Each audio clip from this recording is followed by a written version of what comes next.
ערב טוב, בעזרת השם נעשה ונצליח, והשם עלינו ברחמיו ירוויח. הערב יהיה לנו לימוד מיוחד, אני מקווה שאתם תהנו ממנו, אני מאוד מאוד נהניתי ממנו. הערב יהיה לרפואה שלמה ואריכות ימים לדורית בת מיכל, זיווגים הגונים וחזרה בתשובה שלמה לספיר טל, אור והילה בני דורית, ושהילה תזכה לחזור לארץ הקודש. גם שכל עם ישראל ישובו בתשובה שלמה, ללכת בדרך האמת, להינצל מהגזרות המתקרבות לבוא, נזכה כולנו לגאולה ברחמים, נחתם בספר החיים טובים, נראה במפלת הרשעים, ונזכה בביאת משיח צדקנו במהרה בימינו אמן. הערב גם לעילוי נשמות אליעזר בן קלרה, מיכל בת אסנת, חיים נגר בן ברכה, והוריי מנוחתם עדן. לפני שאני מתחיל במעשה נורא, מעשה נורא ונפלא, יש לי הד, מעשה נורא ונפלא, שבו יש מעשה מהנודע ביהודה שיצא נגד החסידות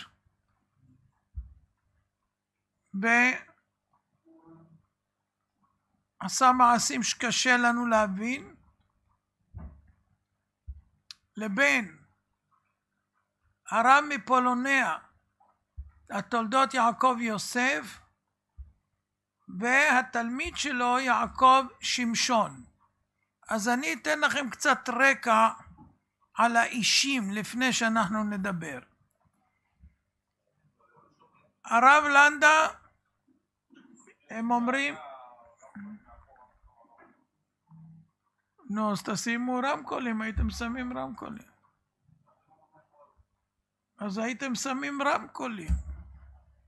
נו, אז מה עושים עכשיו?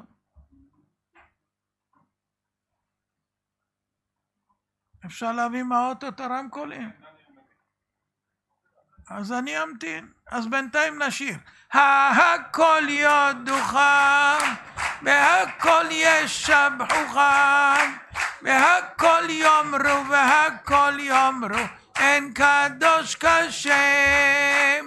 הכל יודוך, והכל ישבחוך, והכל יאמרו, והכל יאמרו, אין קדוש כשם. הכל יודוך, והכל ישבחוך, והכל והכל והכל יאמרו, אין קדוש כשם. הכל יודוך, והכל ישבחוך, והכל והכל והכל יאמרו, אין קדוש כשם. הכל יודוך, והכל יאמרו, והכל יאמרו, אין קדוש כשם. הכל יודוך, והכל ישבחוך, והכל יאמרו, והכל יאמרו, אין קדוש כשם. הכל יודוך, והכל ישבחוך, והכל והכל והכל יאמרו, אין קדוש כשם.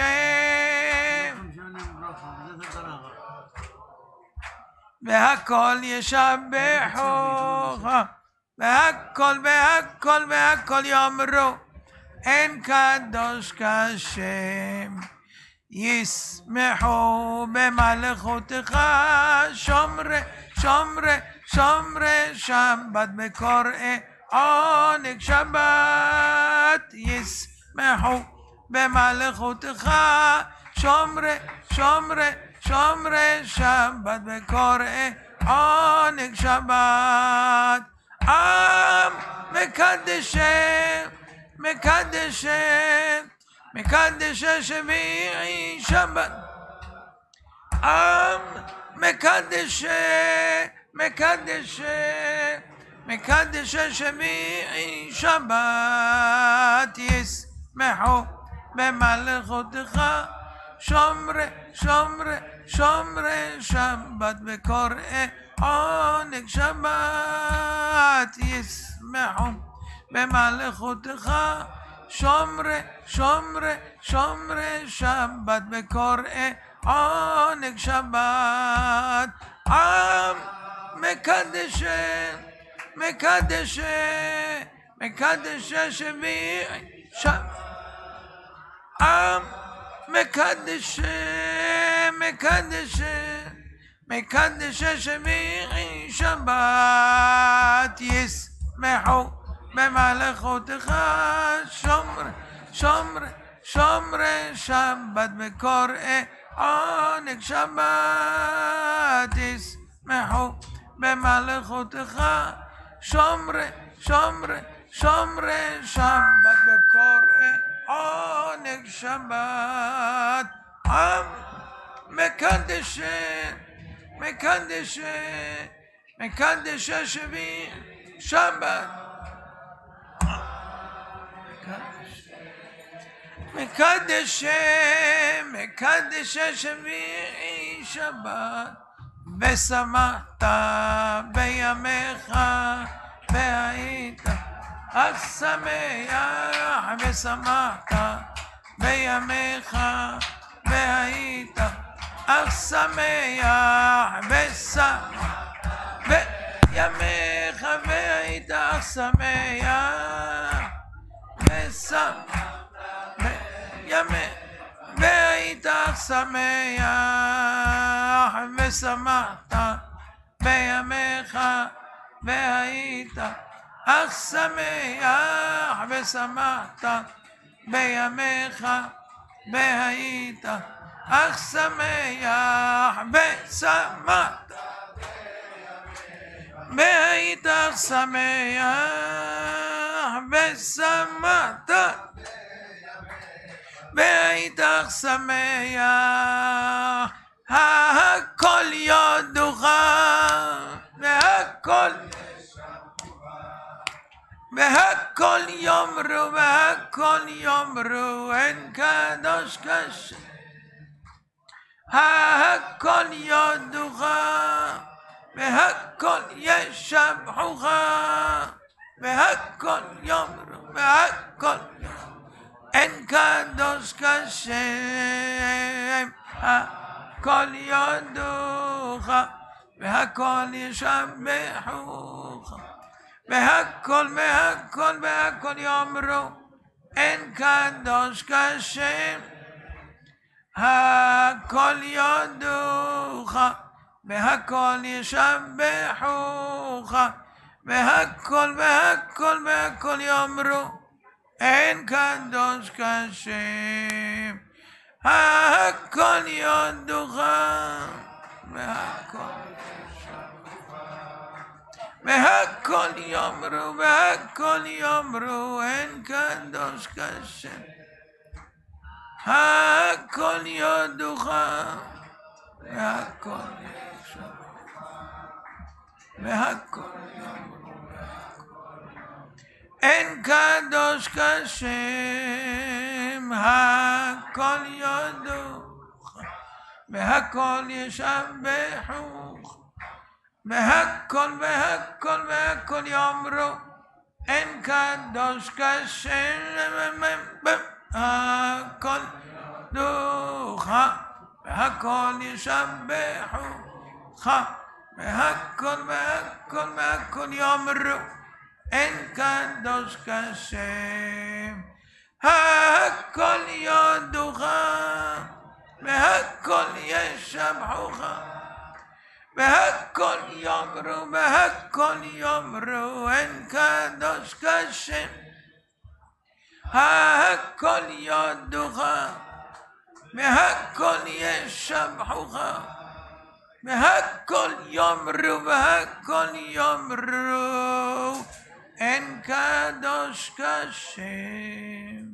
שומעים עכשיו שם? שומעים? יאללה בסדר.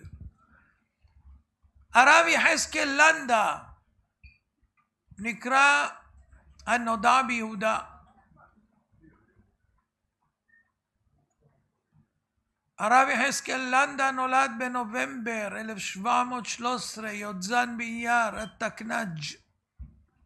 היה הרב של העיר פראג, מגדולי פוסקי ההלכה במאה ה-18 ובדורות האחרונים בכלל. נודע בכינויים הנודע ביהודה בהצלח, על שם ספריו, הביוגרפיה שלו. נולד בעיר אפטה בפולין, בן למשפחת לנדה המיוחסת לרש"י. אביו היה קצין, תואר כבוד, הרב יהודה סגל לנדה, שהיה פרנס קהילת אפטה ומנהיג בוועד 4 ארצות. בנו השלישי של צבי הירש לנדה, שהיה אף הוא פרנס קהילת אפטה, בנכדו של דיין באפטה ובקרוקה. אמו חיה הייתה ביתו של רבי אליעזר, אב בית דין בעיר דובנה, בנכדת רבי השיל מקרוקה. בילדותו למד תלמוד בבלי עם אביו. פלפל בתורה עם רבה של אפטה רבי משה יעקב עד גיל 11. למד אצל רבי יצחק אייזיק סגל מלודמיר. בבר מצווה נסע ללמוד בקלויז בברודי. למד תנ"ך ומפרשיו, קבלה בפילוסופיה יהודית. בספריו מורגש ידע מתמטי בסיסי, והוא למד גם דקדוק עברי, גרמנית, מתמטיקה והיסטוריה של ימי הביניים. בגיל 18 ניסה לליבה, בת הגביר יעקב מדובנה. התגורר תקופה קצרה שם, כעבור זמן עבר עם משפחתו, עם משפחת האישה לברודי, וחזר ללמוד בבית המדרש עם קבוצה מחבריו, והגיע לבית רק בשבתות. בגיל 20 התמנה כאב בית דין באחד מארבעת בתי הדין שפעלו בעיר ברודי. החזיק במשרה 10 שנים, ויש הטוענים שהפסיקה שלו נגד אשתו של גביר העיר שנחשדה בפרשת ניאוף חמורה, והלשנה של הגביר נגדו שבאה בעקבות הפסיקה נגד אשתו, אילצו אותו לעזוב את העיר. עמו עזבו גם 2 הדיינים הנוספים שתמכו בפסיקה שלו, רבי מאיר מרגלית, מחבר הספר מאיר נתיבים, ורבי אברהם גרשון מקיטוב, הגיס של הבעל שם טוב. למשך תקופה קצרה שב לבית חותנו בדובנה, ומספר חודשים לאחר מכן קיבל מינוי כרב באב בית דין של ימפול. ייסד ישיבה שמשכה תלמידים רבים, והחל להתפרסם כפוסק הלכה. התקין תקנות בענייני הקהילה ובסידור החברה קדישה. הכל מתועד בפנקס הקהילה שנכתב על ידו. קיבל את הרבנות בקהילת פראג ב-1755, וכיהן בתפקיד זה עד מותו ב-1793. לפני שהגיע לפראג התפרסם כפוסק בעל שיעור קומה, וכתב תשובות בהלכה. בזמן, שימו לב, שהייתה המחלוקת הגדולה בין רבי יעקב עמדין ובין רבי יונתן אייבשיץ, שבה האשים רבי יעקב עמדין את רבי יונתן אייבשיץ בשבתאות בגלל הקמעות שכתב, ניסה נודע ביהודה להגן על הרב אייבשיץ. הוא טען שהקמעות מזויפים, וקרא לשני הצדדים להשקיט את המחלוקת על ידי משיכת הקמעות בהחזרתן. הכחשה פומבית של הרב אייבשיץ לכתבים השבתאיים שפורסמו לכאורה בשמו, והכרזה על התנגדותו לשבתאות ודעותיה.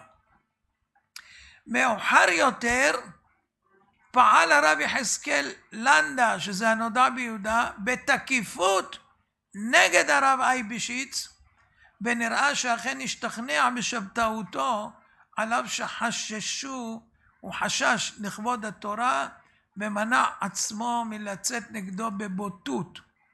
ואז הותקף בידי הרב עמדין על פשטרנותו. כרב העיר פראג הוא התקין תקנות, ייסד ישיבה שהיה מוסר 4 שיעורים בכל יום, 2 בגמרא ו2 בשולחן ערוך.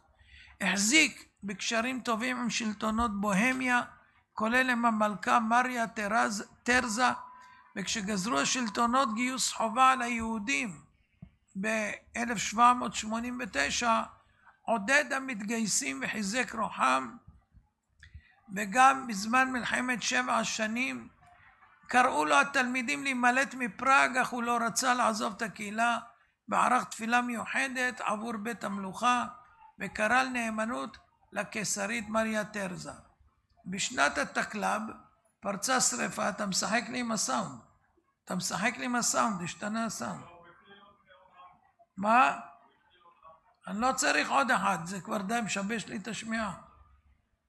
בשנת התקלב פרצה שריפה ששרפה את ביתו יחד עם כתביו. לאחר מכן החל לפרסם חידושים בשם צלח, שזה ראשי תיבות ציון לנפש חיה, על שם אמו מרת חיה, וכן הפסקים בהלכה בשם נודע ביהודה, זה על שם אבא שלו רבי יהודה. לעת זקנתו העביר את התפקיד ראש הישיבה לבנו רבי שמואל סגל, שהחליף אותו ברבנות בעיר פראג לאחר מות אביו. העמדות שלו בהלכה, אני לא אכנס לכל, אני רק אומר שהייתה לו התנגדות לרוחות החדשות שהחלו להלך בעולם היהודי בתקופת תנועת החסידות ותנועת ההשכלה. הוא התנגד למנהג השלה והחסידים באמירת לשם ייחוד לפני קיום המצוות, מאחר שאינו שווה לכל נפש. על מנת להעצים את דעתו בנידון, התבטא באופן חריף וקרא עליהם את הפסוק ישרים דרכי השם, צדיקים ילכו בם, בחסידים ייכשלו בם. במקום להגיד פושעים ייכשלו בם, הוא אמר שהחסידים הם הפושעים כביכול ייכשלו בם. יש הטוענים שאין כוונתו לחסידי אוקראינה בפולין, אלא לקבוצה של ההולכים בדרכי הקבלה על פי שיטת השלה, שכונו חסידי השלה, ועוד דברים וכו'. עכשיו הדמות השנייה זה הרב מפולוניה.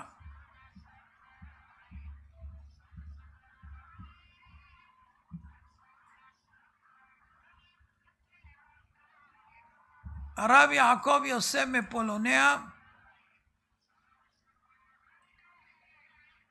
בעל התולדות יעקב יוסף, נולד בשנת ת"ל לאביו רבי צבי הכהן, שהיה נצל לרבי שמשון מאוסטרופולי, השם ינקום דמו, ולרבי גרשון יום טוב שאול ליפמן הלר, זכותו תגן עלינו אמן, בעל התוספות יום טוב, ולרבי יוסף כץ בעל היסוד יוסף.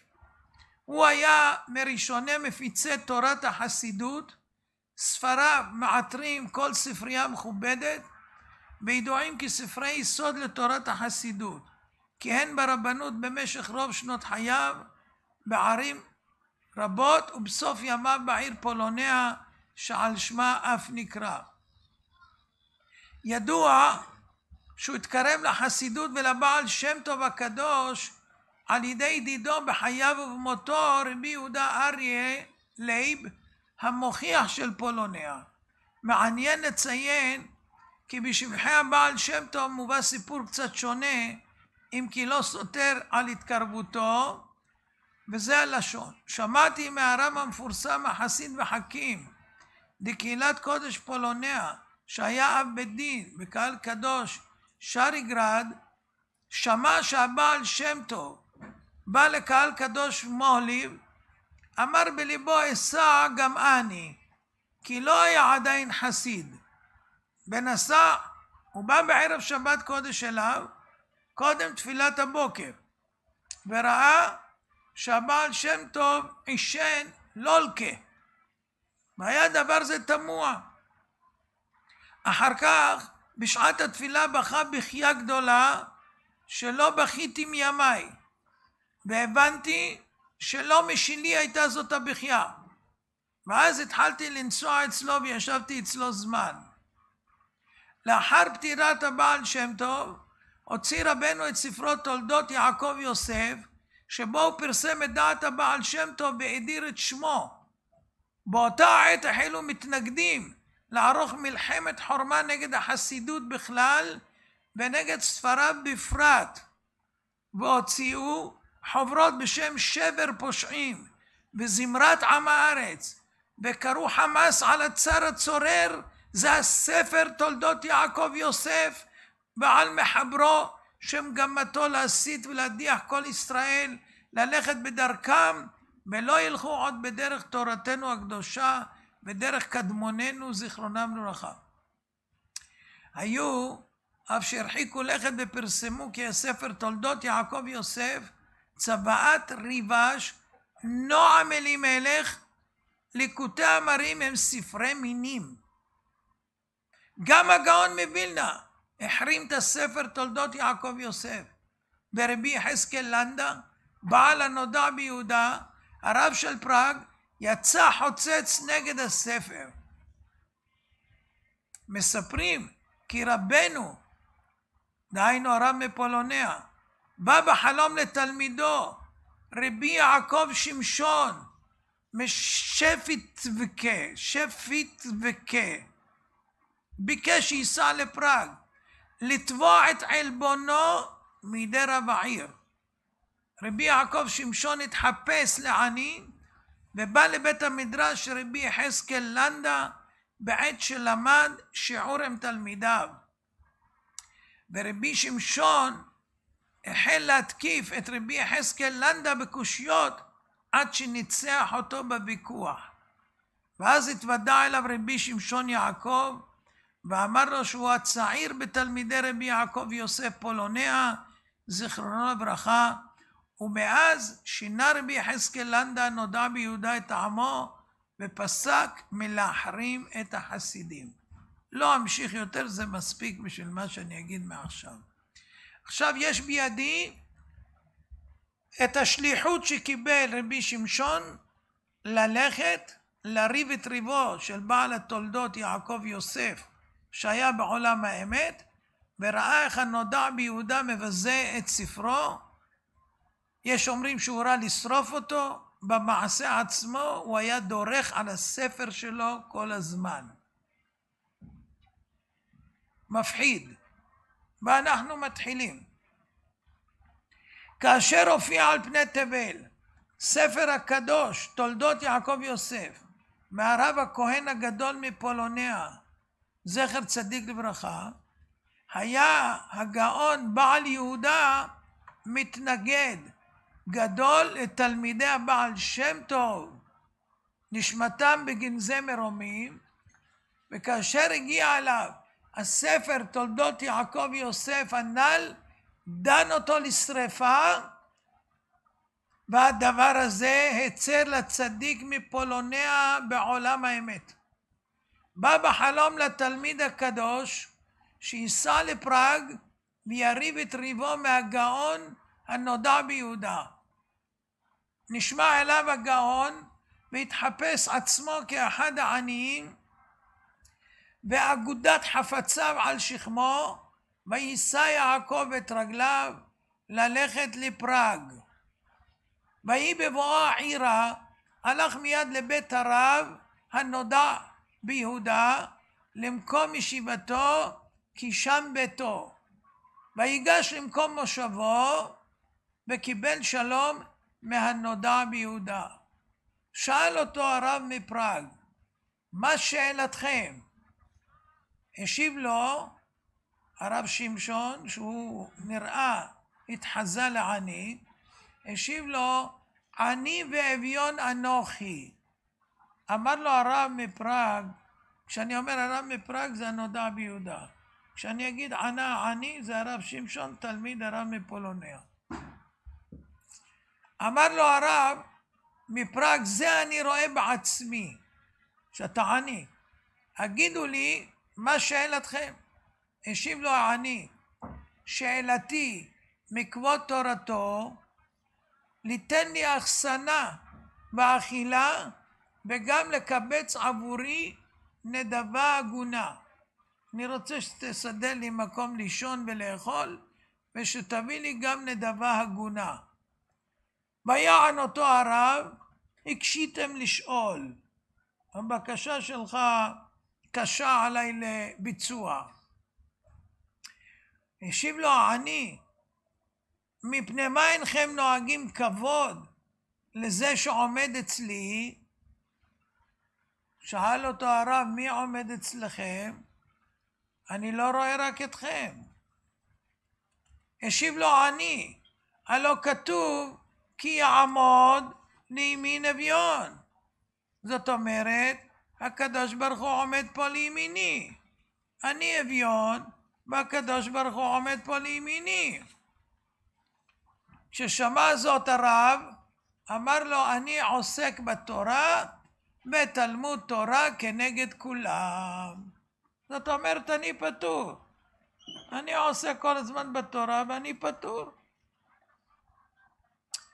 השיב לו העני, אם בזאת אתם רוצים לפתור את עצמכם, אני רואה שלא הבנתם פסוק אחד בתורה עם פירוש רש"י.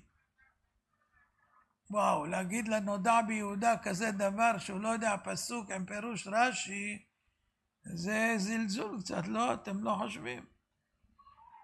אז שאל אותו הרב, יודיעני נא כבודו, איזה פסוק נעלם ממני פירוש רש"י? השיב לו העני, הפסוק הוא, ושמרתם ועשיתם, כי היא חוכמתכם ובינתכם לעיני העמים. בפירש רש"י, ושמרתם זו משנה, ועשיתם כמשמעו. וקשה, אומר העני, וקשה. אם רש"י לא ידע שום פירוש על ועשיתם, היה לו לשתוק. ומה זה שפרש כמשמעו? גם אם הוא לא עומד כמשמעו, הפירוש ועשיתם זה ועשיתם. מה הוא הוסיף במילה שאמר כמשמעו? אין לך פירוש בעצם. אתה אומר שוועשיתם, הכוונה ועשיתם. אבל זה הפסוק אומר. אבל בשביל מה אתה אומר כמשמעו? אם אתה לא יודע מה לפרש, תשתוק. בשביל מה אתה אומר כמשמעו? ככה הוא אומר לו.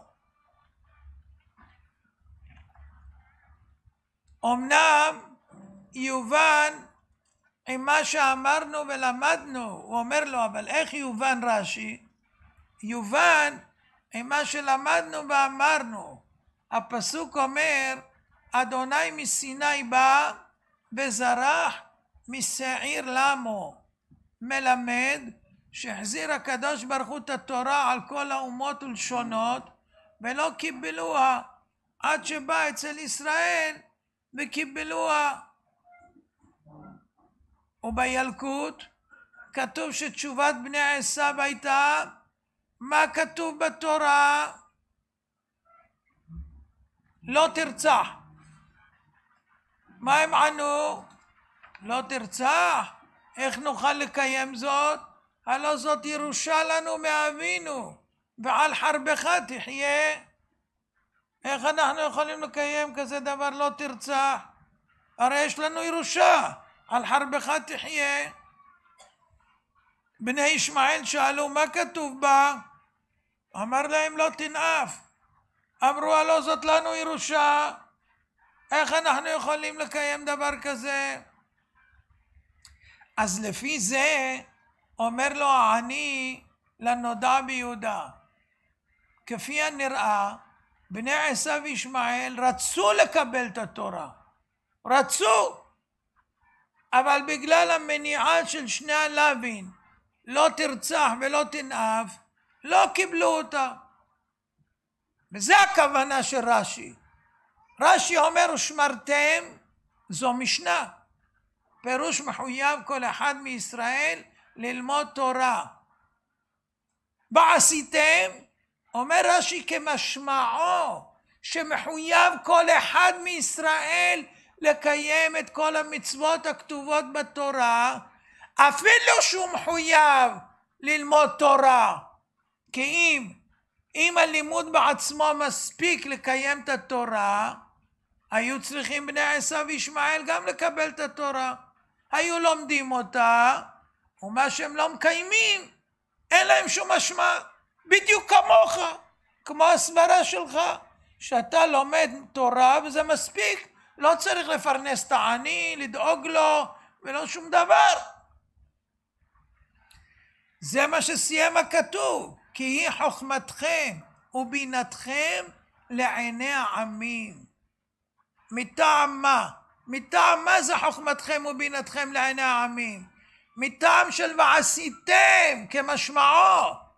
לכן ניתנה לכם דווקא התורה, לא לשאר האומות. הם לא רצו לקבל, לעשות. ואתם קיבלתם עליכם לשמור ולעשות. לכן קיבלנו את התורה.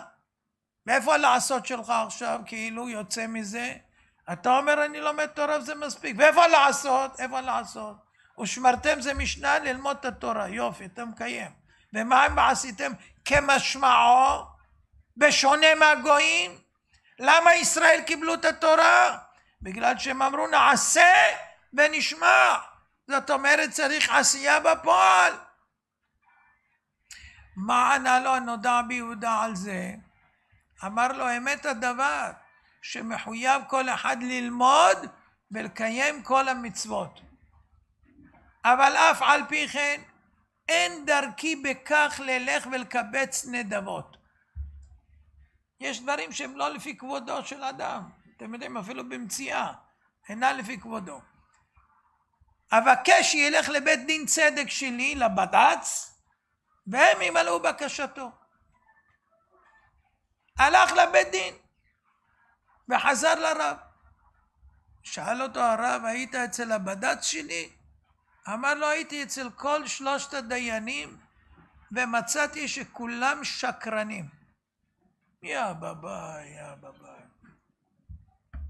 שאל אותו הרב, איזה שקר נמצא בם?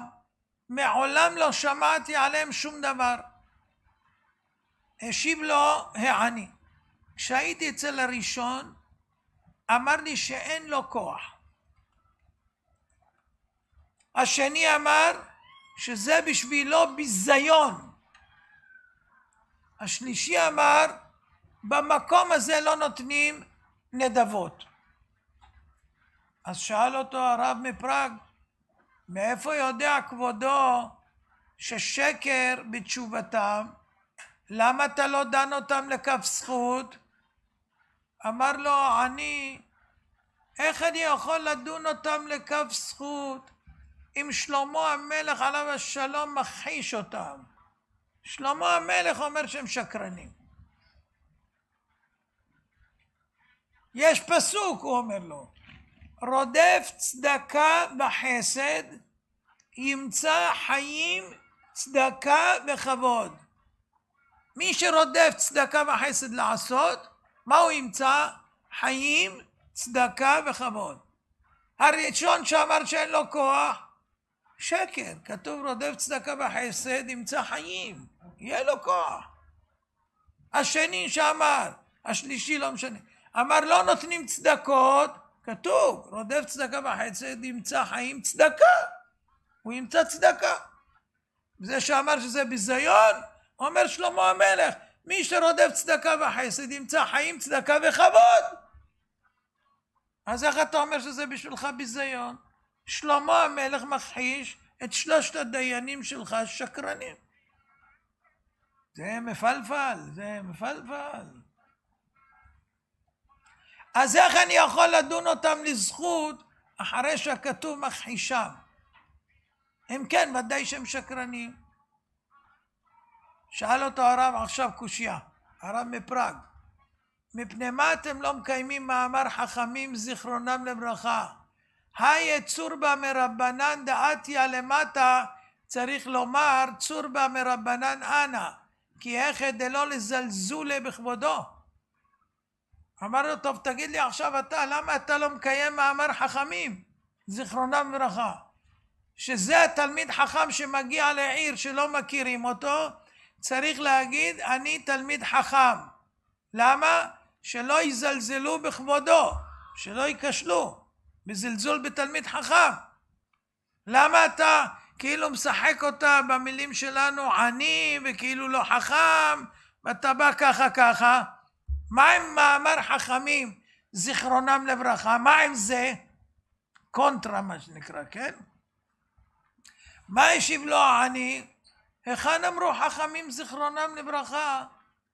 אם בא למקום שמקיימים הכנסת אורחים אפילו לעם הארץ, צריך התלמיד חכם לומר צור בה מרבנן אנא, כדי שינהגו בו כבוד התורה. אבל במקום הזה אפילו הכנסת אורחים לא מקיימים. וכי דבר קטן הוא לכם, מה שאמרו חכמים זיכרונם לברכה, גדולה הכנסת אורחים יותר מהקבלת פני שכינה? הוא עונה לו, איפה אמרו חכמים שאדם שמגיע לעיר הוא תלמיד חכם צריך להגיד שהוא תלמיד חכם שלא יזלזלו בו?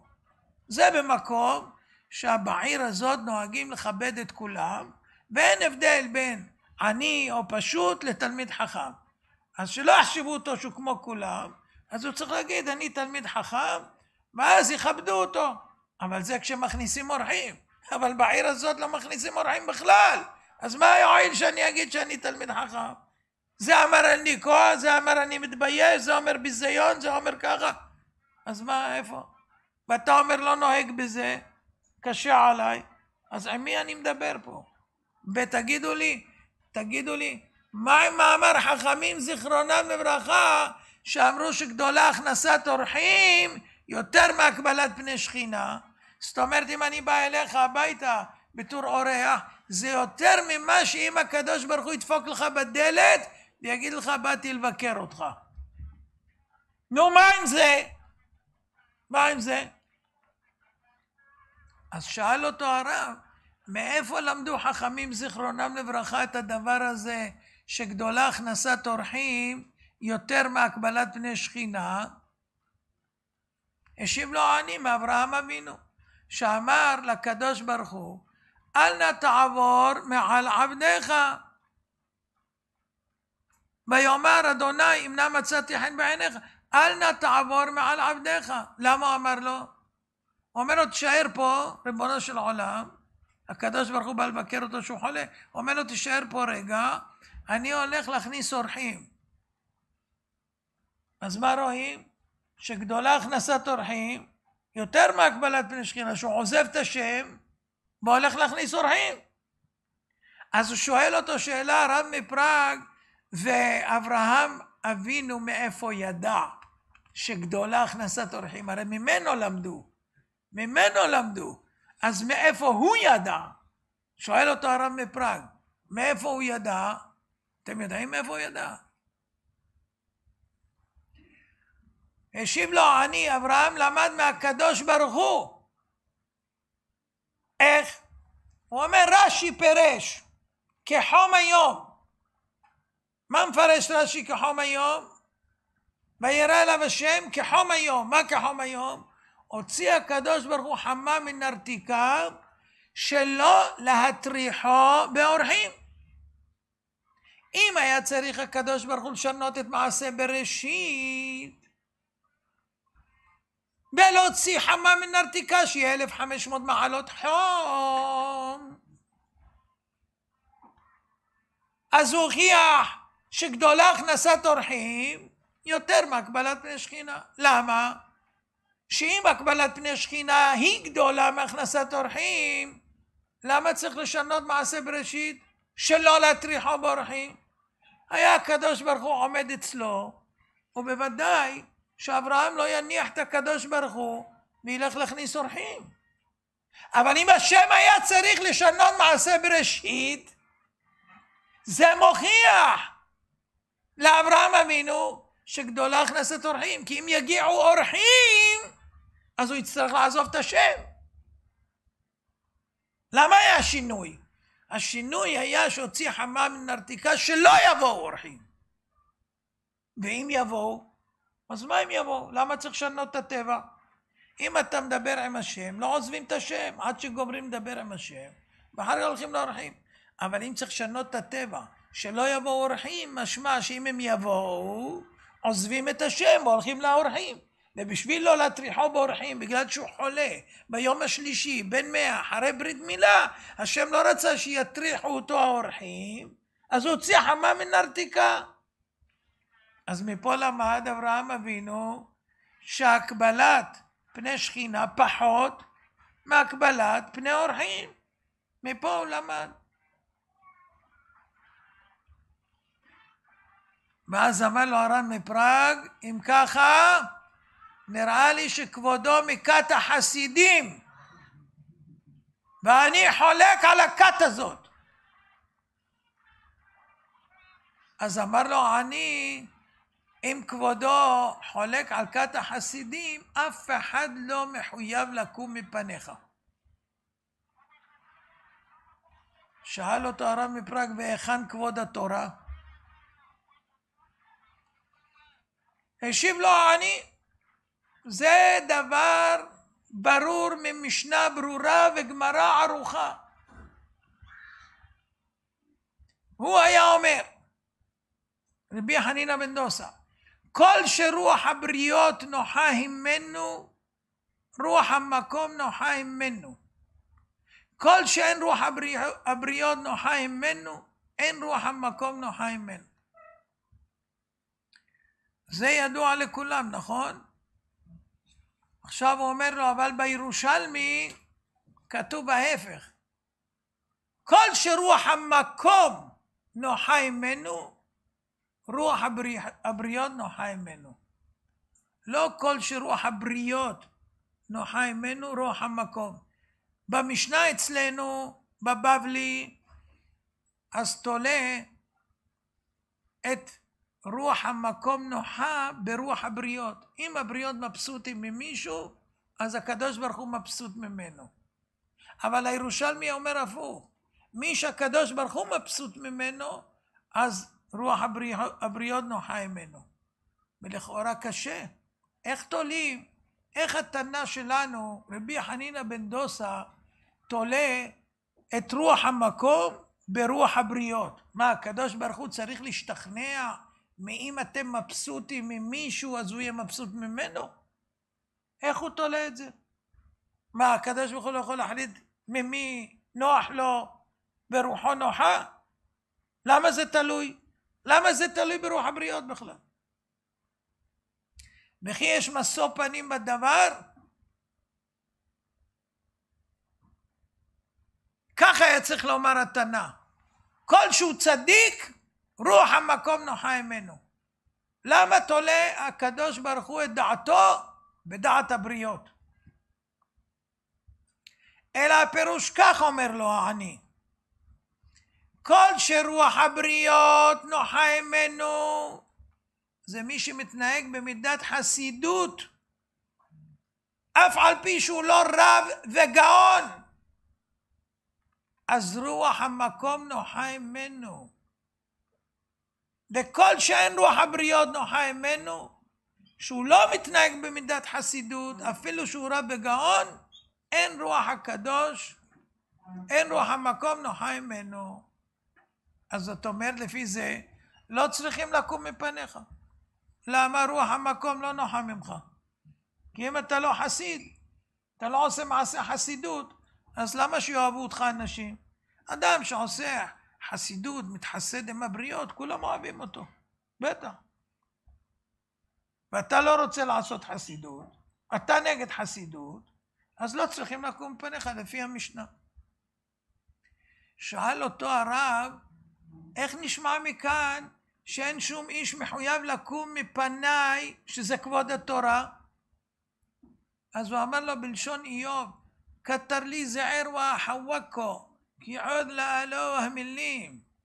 אמר לו תמתין עוד קצת, יש לי עוד מה להגיד, אני אגיד לך עוד כמה דברים ואתה תבין. לשון הגמרא, רב הונא ורב חיסדא אבו יתווה, חליף באזיל גניבה עליהו. אמר חד לחברה, ניקום מקמה דבר אוריינו. אמר לאידך, מקמה פלגאה ניקום? עד הכי עתה איהו לגביהו. אמר לו, במאי עסקיתו?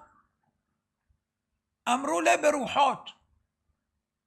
אמר לו, אחי, אמר רב חנן בר רבא, אמר רב, 4 רוחות מנשבות בכל יום.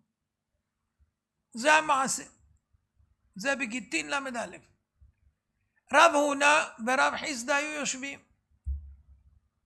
חלף בעבר לפניהם גניבה, שם של חכם שהיה לו מחלוקת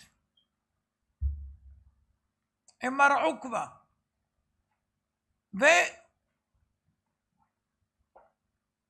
ואחד אמר לחברו, נעמוד מפניו כי הוא בן תורה, תלמיד חכם. אמר לו השני, מפני בעל מחלוקת נקום? תוך כדי שהם מדברים ונחלקים לקום או לא לקום, הגיע עליהם, שאל אותם, ראה תלמידי חכמים, במה אתם עוסקים? אמרו לו, ברוחות. איפה שמעתם שהם מדברים על רוחות? הם דיברו לקום או לא לקום, והם עונים לו ברוחות. אז כיוון שהם דיברו בעניין רוחות, גם הוא אמר להם בעניין רוחות. הכי אמר רב חנן בר רבא, אמר רב, 4 רוחות מנשבות בכל יום. ברוח צפונית, אני ממשיך את זה, ברוח צפונית מנשבת עם כולן, שאלמלא כן אין העולם מתקיים אפילו שעה אחת. ברוח דרומית קשה מכולן, ואלמלא בן נץ מעמידה, מחרבת כל העולם כולו מפניה, שנאמר, המבינתך יעבר נץ, יפרוס כנפיו לתימן. איוב ל"ט, וזה בגיטין ל"א. יש בזה פירושים על המאמר הזה, לא ניכנס כי זה לא נוגע אלינו, ואז זה מה שהיה. אז הוא הביא לו, הרי הוא עכשיו רוצה להוכיח לו, למה לא צריך לקום מפניו? למה לא צריך לקום? אומר לו, מאיפה יש לך ראיה? מאיפה ממה שאתה אומר יש ראיה שלא צריך לקום? אומר לו, חכה, קטר לי זעיר וחווקו, חכה, אנחנו עוד רק באמצע. ואז הוא אמר לו את המעשה הזה שהיה. ולכאורה קשה, הוא מסביר לו, אני עכשיו לרב מפראג, אומר לו, הכי אמרי לד עסקה ברוחות. מה, מותר לשקר? הם אומרים לו שהם עסקו ברוחות? הלא הם עסקו בדבר הלכה. אם צריכים לקום מפניו, כשבא גניבה אצלם, אז למה לא אמרו לו את האמת? שהם ביניהם לא ידעו אם צריך לקום מפניו או לא צריך לקום מפניו. ואם תרצה לומר שהם לא אמרו לו כיוון שהיו יראים ממנו שהוא אדם אלים, היה להם לומר שעסקו בדבר הלכה. למה אמרו את המילה ברוחות? שהם עסקו ברוחות. אלא הוא אומר לו, הם עסקו באמת ברוחות. הם נחלקו במחלוקת של המשנה בירושלמי. מי שאמר נעמוד מפניו שהוא בן תורה, הוא סבר כמו הירושלמי, שהירושלמי אומר כל שרוח המקום נוחה ממנו, צריך שרוח הבריות נוחה ממנו. אם הוא צדיק, תלמיד חכם, והקדוש ברוך הוא אוהב אותו, אז גם אנחנו צריכים לאהוב אותו וצריך לקום מפניו. ובוודאי אם הוא בר אוריין, אם הוא בן תורה, אז ודאי שרוח המקום נוחה ממנו, ולכן צריך שרוח הבריות גם תהיה נוחה ממנו, ונהיה חייבים לקום מפניו. זה המאן דאמר שאמר שצריך לקום. אבל השני סובר כמו המשנה באבות אצלנו, כל שרוח הבריות נוחה ממנו, רוח המקום נוחה ממנו. והרי הוא בעל מחלוקת, והוא חולק על מר עוקבא אב בית דין, אז אין רוח הבריות נוחה ממנו מבעל מחלוקת, ואם כן רוח המקום גם לא נוחה ממנו, לכן לא צריכים לקום מפניו, כי הוא פלגה, הוא בעל מחלוקת. זה, אז הם לא שקרו, הם באמת דיברו ברוחות. באיזה רוח? רוח המקום נוחה ממנו או רוח הבריות נוחה ממנו? הם לא שקרו, הם אמרו את האמת שהם עסקו ברוחות. איזה רוח? או רוח של המשנה בבבלי או של הירושלמי. זו הייתה כוונתם ברוחות. אבל גניבה לא הבין את דבריהם. על כן אמר להם 4 רוחות מנשבות בכל יום וכולי. יש אומרים שהוא רמז להם כנגד 4 כיתות שלא רואות פני שכינה. ורמז להם בלשון רוחות. יש רוח של כל אנשים, כן? כת שקרים, כת לשון הרע, כת זה, כת... אז הוא רמז להם ב4 רוחות, לפי רוח האדם, אז הוא לא מקבל פני שכינה. זאת אומרת, הוא קלט, לפי מי שאומר, הוא קלט שהם דיברו עליו. ולכן אמרו לו ברמז, לא רצו להגיד לו בדיוק מה דיברו, במילה אחת אמרו לו, ברוחות. ואז הוא רמז להם, אם אתם מדברים על רוחות, אז יש 4 רוחות וכו' וכו'. טוב. ולעולם, הלכה כמשנה דאבות, כך נפסק. הלכה כמו משנה באבות, שאין צריך לעמוד מאיש כזה, שלא מתנהג במידת חסידות, אפילו שהוא תלמיד חכם. לכן אני אומר שאתה לא צריך לקום מפניך. כי רוח הבריות לא נוחה ממך. כי אתה לא חסיד ולא מתחסד, וזה תלוי ברוח הבריות. אז לא צריך לקום, הנה מביא לו מעשה, וככה נפסק. ולעולם משנה כאבות. ואין צריך לעמוד מאיש כזה, שלא מתנהג במידת חסידות, אפילו שהוא צור בה מרבנן. טוב, עכשיו כבר הבין הנודע ביהודה, שהעני הזה לא בא אלא לקנטר אותו ולא בשביל נדבה. כל הסיפור שהוא עני ורוצה אכסניה ורוצה נדבה ורוצה לישון ולאכול חריט. הוא בא לקנטר. זה הבין עכשיו הרב מפראג. שאל אותו טוב, אז למה באת ומה בקשתך? אמר לו, אני לא באתי אלא לתרץ כל מה שקשה לך. כל מה שקשה לך תגיד לי, אני אתרץ לך. אמר הרב, הדקמן, אחרי שכבודו צור בה מרבנן, ולמה בא בבגדים פחותים כאחד מדלת העם? אם אתה כזה תלמיד חכם ויכול לתרץ כל שאלה והכל, למה באת עם בגדים כאלה פחותים כאילו אתה מדלי העם? השיב לו העני, וכי קשה למר מפני מה צדיק ורע לו?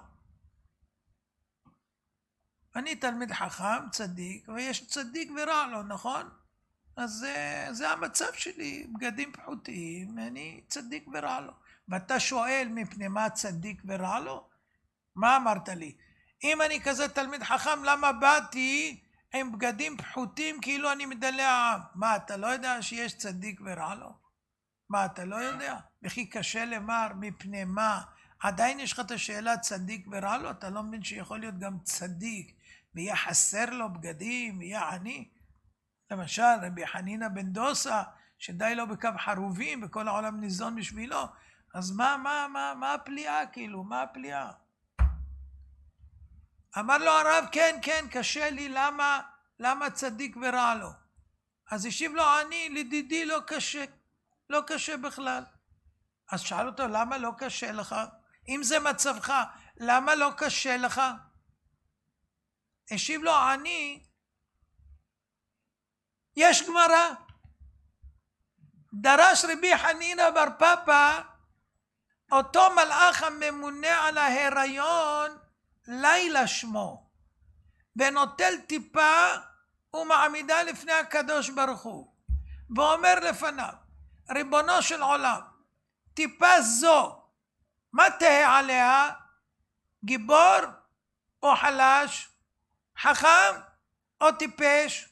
עשיר או עני?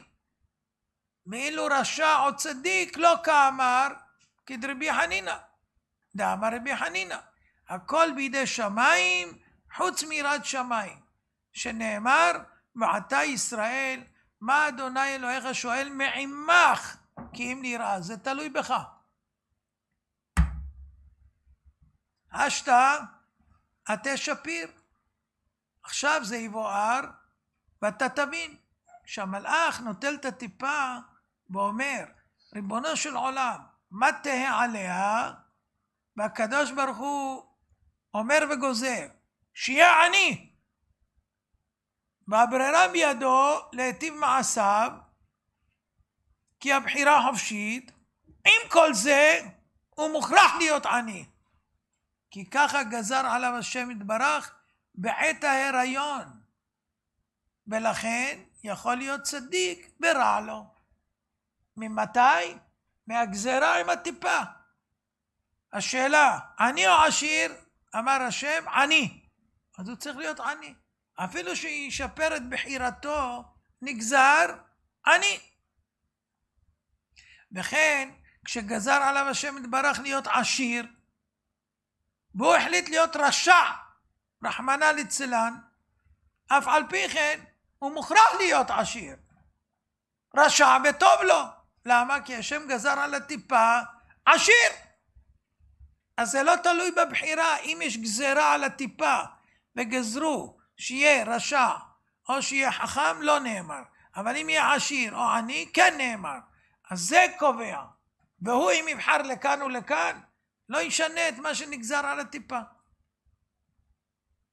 הבן יהוידע אומר, אין הכוונה שנוטל טיפת הזרע חלילה, אלא הכוונה את הכוח הרוחני הדבוק בטיפה, כי בכל דבר גשמי יש רוחניות, ושורע עליה, זה הרוח, הכוח הרוחני ששורע על הטיפה. ואז מביא לפני הקדוש ברוך הוא את החלק הזה, ושואל על כוח האיברים קודם החיצוניים של הגוף, שהם הגבורה, אחר כך על כוח האיברים הפנימיים של הגוף, זה המוח והלב, שבהם החוכמה, חכם או טיפש, ואחר כך שואל על כוח הנפרד מן הגוף, שזה הממון, עני או עשיר. טוב, אז עכשיו הוא מסביר לו, אז אם ככה, לא ניתן לשנות, ואם שאלת אותי למה אני צדיק ורע לו, ואתה לא מבין את זה, הנה הסברתי לך. כששמע הרב את הפירוש הזה, קפץ ונשבע שאין זה שכל אנושי, אלא זה ממלאך אלוקי. מה שהוא ענה לו עכשיו, זה כבר מלאכות. אבל אף על פי כן הוא אומר לו, אני אומר שהכל תלוי במזל. ככה אומר הרב מפראג. השיב לו עני, הלא אמרו אין מזל לישראל, והאמת היא כדבריהם. זה גמרא בשבת קוף נון בב. אז השיב לו עני, עוד גמרא ערוכה. עוד גמרא ערוכה אני אביא לך. אתה אומר שאין מזל לישראל, אני אומר לך שאין מזל לישראל והאמת כדבריהם. אתה אומר שהכל תלוי במזל, ואני אומר לך שאין מזל לישראל והאמת כדבריהם. שאל אותו הרב מפראג, מאיפה אתה מוכיח את זה? אמר לו, הגמרא היא ערוכה, מלכה במלכתה הבו יתווה. מלכה אמר גדיה יאה, מלכתה אמרה אמרה יאה. אמרו מן מוכח? כהן גדול, דקה משיג קורבנות כל יום. עתה איהו אח בבידה אי גדיה יאה יסק לתמידה. מה מדובר? המלך והמלכה ישבו והיה ביניהם ויכוח. מה יותר טוב, גדיה, גדי או כבש, אמרה? אמרו מי יוכיח לנו? כהן גדול, הוא משיג קורבנות כל יום, אז הוא יודע מה יותר טוב, נקרא לו לכהן הגדול ויגיד לנו. הגיע הכהן הגדול, זה היה יששכר איש ברכי, כפר ברכי, זה אותו כהן גדול ששחט עם כפפות בידיים, לא ללכלך את ידיו בדם הקורבנות, והשם העניש אותו בעניין רע, וחתכו לו את הידיים. מי חתך לו? המלכה הזה. למה? כשהוא בא, הוא עשה תנועת ביטול כזאת. המלך אמר גדיה יאה, המלכה אמרה אמרה יאה, והוא הראה ככה בביטול, אי גדיה יאה, כמו שהמלך אומר, יסק לתמידה. אז היינו מקריבים גדיים, ולא מקריבים את הגדיים אלא כבשים. הוא זלזל בו, קרטו לו את הידיים, אבל זה היה עונש על זה שהוא עשה את העבודה עם כפפות. אבל התגלגל מן השמיים שיחרטו לו את הידיים בגזרת המלך. טוב, אז הוא אומר לו עכשיו, אני לרב מפראג הדבר תמוה. איך הם נחלקים במציאות? יכולים לשחוט גדי וטלה, ויבשלו, ויטעמו. איזה משובח וטוב, בשביל מה צריך את הכהן גדול? הוויכוח, מה יותר טוב, מה יותר טעים, מה צריך כהן גדול? תבררו את זה במטבח, תגידו שישחטו לכם שניים, תטעמו, וזה הכל. אלא הפירוש לא כזה. זה לא היה ויכוח עכשיו מה יותר טעים. מלכה אמר גדיה יאה. הכל תלוי במזל. גדיה זה מזל. גד גדי וסנוק לה. זאת אומרת, רש"י אומר, מה זה גד גדי? תמזל מזלי. וסנוק לה, עייף אל תהי. אשקי ובושקי, יום בלילה. אל תהיה עייף, כשמתמזל המזל אתה לא עייף. יום בלילה, המזל משחק לך כמו שאומרים. אז המלך אמר שהכל תלוי במזל. והמלכה אמרה, אמרה יאה. לא. הכל תלוי באמירה של הקדוש ברוך הוא, מה הוא גוזר על כל נשמה. אמרה, מלשון לומר. אמרה יאה. אז אמרו, מי הוכיח? יש מזל או אין מזל? אמרו כהן גדול. למה? כי הוא צדיק, גדול הדור, הוא יודע את האמת. נשאל אותו, יש מזל או אין מזל? כשבא כהן גדול, אמר בוודאי אמרה יאה. מה שהקדוש ברוך הוא גוזר על הנשמה בעת ההיריון, אם איתה שזה תלוי במזל, יסק לתמידה. זאת אומרת, אם הכל תלוי במזל, אז זה לא ישתנה. היה צריך להיות תמיד, שמי שנולד במזל עשיר, צריך להיות עשיר מתחילה ועד סוף. ואנחנו רואים עיתים משתנה כמעט בכל איש, כמה שנים הוא עשיר, אחר כך נעשה עני, ואחר כך מקים מעפר דל. על כן בוודאי, אמרה יאה, מה שהקדוש ברוך הוא אומר על הנשמה, כמה שנים יהיה עשיר, וכמה שנים יהיה עני, וכך עיקרן של הדברים. זאת אומרת, מה שאתה אמרת שהמזל קובע, הנה הוכחתי לך מהגמרא, שבסוף המסקנה שלא המזל קובע, אלא מה שהשם אומר, מתי שהביאו את הטיפה והכל, הוא קובע כמה זמן יהיה עני, כמה יהיה עשיר וכן הלאה וזה. זאת אומרת, דחה את דבריו והביא ראיה לדבריו. שאל אותו עוד פעם הרב, תגיד לי, אז למה באת? מה אתה רוצה? מה אתה מבקש? אמר לו, באתי לתרץ לך כל מה שקשה לך. גאון הגאונים הנודע ביהודה, מכל העולם שואלים אותו שאלות, והוא אומר לו, כל קושיה שיש לך אני אענה לך. שאל אותו עוד פעם הרב, מה זה שקוראים חסיד? למה אתם קוראים לכם חסידים, חסידות? למה אתם קוראים לכם חסידים? כולם חסידים? חסיד? מה זה חסיד? תסביר לי, כשאתם קוראים לעצמכם חסידים. השיב לו, חסיד נקרא מי שמתקן מה שקלקל קודם. זה נקרא חסיד. אדם קלקל, עשה מעשים שלא יעשו, תיקן אותם, זה נקרא חסיד. אתם שמעתם פעם פירוש כזה, שמי שמתקן הוא נקרא חסיד? הוא אומר לו כן, זה נקרא חסיד. אז הרב התחיל לצחוק, הרב מפראג, ואמר לתלמידים, שמעתם עניין חדש, מה שהביא האיש מפולוניה? הוא כבר מדבר על הרב שלו עכשיו. שמעתם? ושואל את העני, מניין לכם זה הדרך? איפה זה מרומז בחכמים זיכרונם לברכה?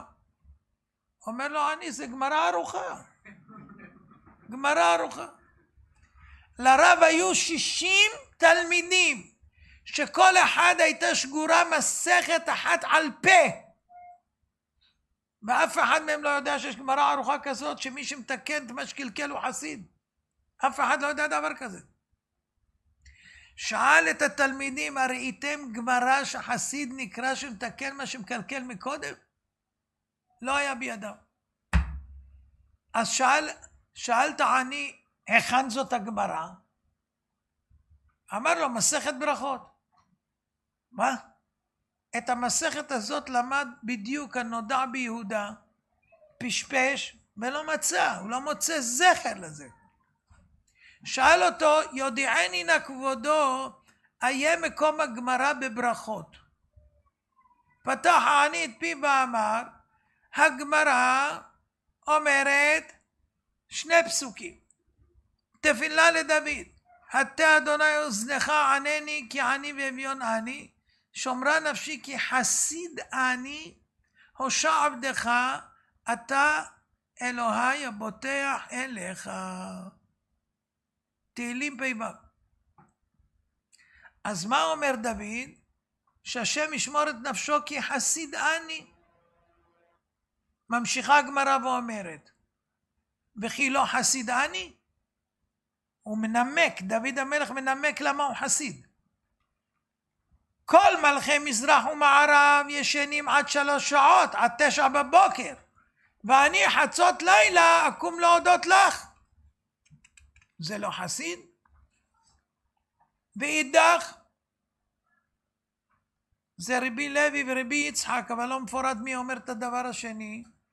כך אמר דוד לפני הקדוש ברוך הוא, ריבונו של עולם, לא חסיד אני?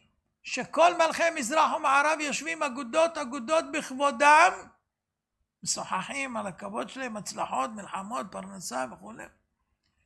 ואני ידיים מלוכלכות בדם ובשפיר ובשליה כדי לטהר אישה לבעלה. לא חסיד אני? ולא עוד, אלא כל מה שאני עושה, אני נמלך, מתייעץ, במפיבושת ריבי. זה לא חסיד?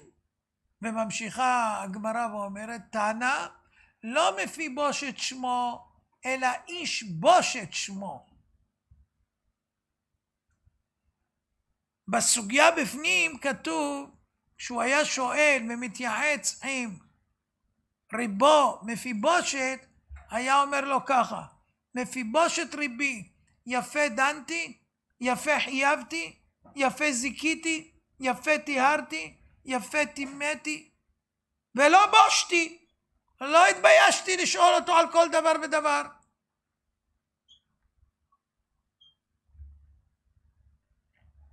טענה לא מפיבושת שמו, אלא איש בושת שמו. בסיום הגמרא כתוב, ולמה נקרא שמו מפיבושת? בגלל שהיה מבייש את הפנים של דוד בהלכה. מפי בושת, מפי בושת. דברי ההלכה יוצאים מפיו, הם היו בושת לדוד, שפעמים היה טועה, והיה אומר לו טעית.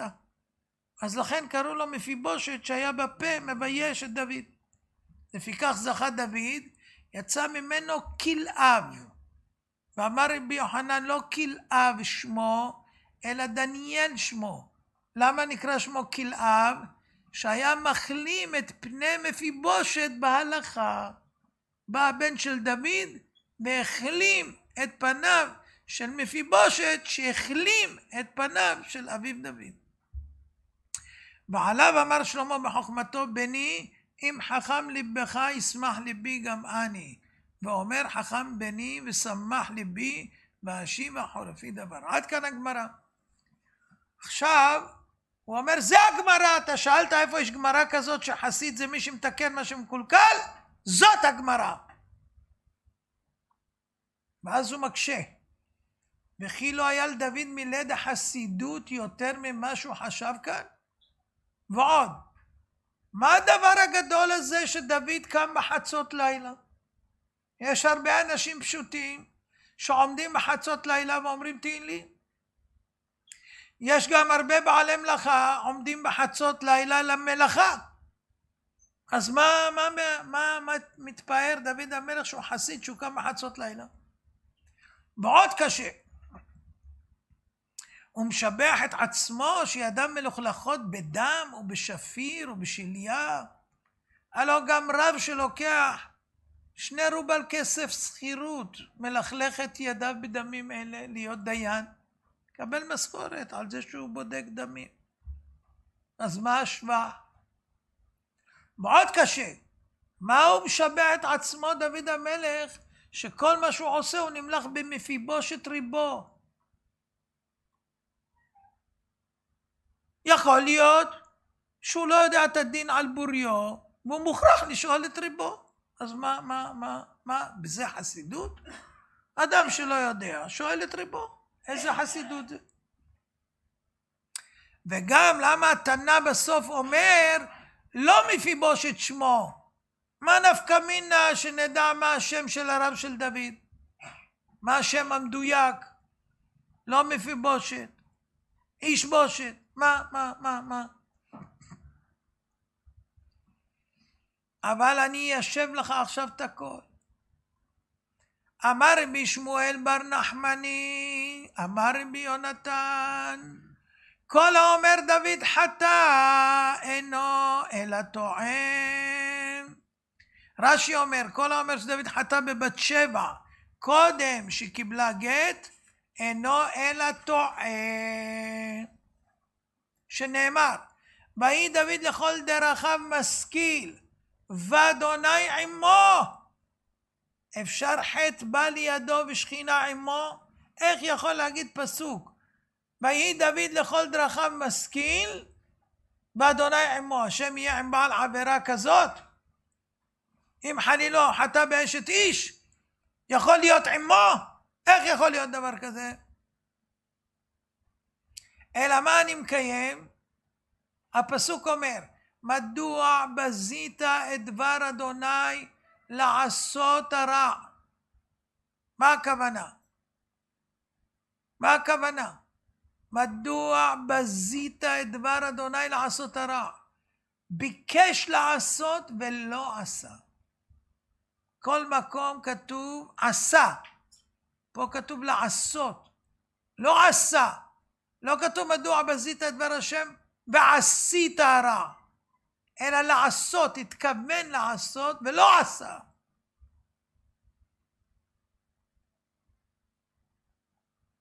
יש לזה באורים, אני לא אכנס לזה, תסתכלו במקום. ואמר רבי מלמד זכות, רבנו הקדוש מלמד זכות על דוד המלך, דעתם מדוד, מהפך ודריש בזכותי דוד. מדוע בזית את דבר השם לעשות הרע? אומר רבי, משונה רעה זו מכל רעות שבתורה. כל רעות שבתורה כתוב בהם ביעש, בפועל, ביעש. וכאן כתוב לעשות. ביקש לעשות ולא עשה. ואחר כך מה כתוב? מדוע בזית את דבר השם לעשות הרע? את אוריה חיתי הכית בחרב, שהיה לך לדונו בסנהדרין, ולא דנת, ואותו הרגת בחרב בני עמון. מה אומר רבי? מה חרב בני עמון? אי אתה נענש עליו, אף אוריה חיתי אי אתה נענש עליו. מה טעמה? מורד במלכות הבא. אז הפסוק אדרבה מגלה שאין לו עוון בהריגתו של אוריה, כמו שאין לו עוון בהריגת בני עמון בחרב. ואותו הרגת בחרב בני עמון. מה חרב בני עמון? אתה לא נענש על זה? אף אוריה חיתי אתה לא נענש עליו. למה? כי הוא היה מורד במלכות. מה הוא אמר? מה הייתה המרידה? דאמר ואדוני יואב ועבדי אדוני על פני השדה חונים. כשהוא חזר מהמערכה, שאל אותו דוד, ומה הוא ענה לו? ואדוני יואב, הוא אומר בפני המלך שהוא האדון על כולם, הוא אומר שיואב זה האדון שלו, לא אתה. ואדוני יואב ועבדי אדוני על פני השדה חונים. והוא לא פונה למלך בדרך כבוד, וזה נקרא מורד במלכות, וחייב מיתה. אחר כך כתוב, ואת אשתו לקחת לך לאישה. אומר רבנו הקדוש, מה זה ואת אשתו לקחת לך לאישה? ליקוחין יש לך בה. זאת אומרת, היא ראויה לך ויש לך ליקוחין בה, ומותר לך לקחת אותה. דאמר רבי שמואל בר נחמני אמר רבי יונתן, כל היוצא למלחמת בית דוד, כותב גט כריתות לאשתו, שאם הוא ימות תהיה מגורשת מעכשיו. ופעמים הוא טרוד בצאתו ושולח את זה מהמלחמה. שנאמר, בעת 10 חריצי החלב האלה תביא לשרה 1000, האלף, בעת אחיך תפקוד לשלום, בעת ערובתם תיקח. מה זה ערובתם? מדובר במלחמת שאול, ישי שלח את בנו דוד שיביא להם את הצרכים שלהם, ולאחיו שבמלחמת שאול ייקח מהם את הגיטין לנשותיהם. ערובתם, דברים שהם מעורבים בינו לבינה. מהי ערובתם? תנא רב יוסף, דברים המעורבים בינו לביתה. זאת אומרת, זה נקרא שהיא הייתה מגורשת. עכשיו, לפי זה מה שלמדנו עכשיו, הרי שדוד לא חטא בבת שבע כי גרושה הייתה. בהריגת אוריה הוא לא חטא כי היה מורד במלכות.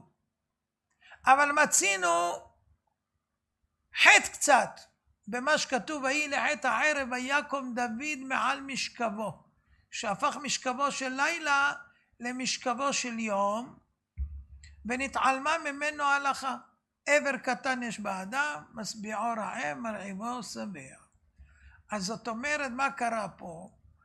ויהי לעת הערב, עוד לא היה ערב, זאת אומרת זה היה יום.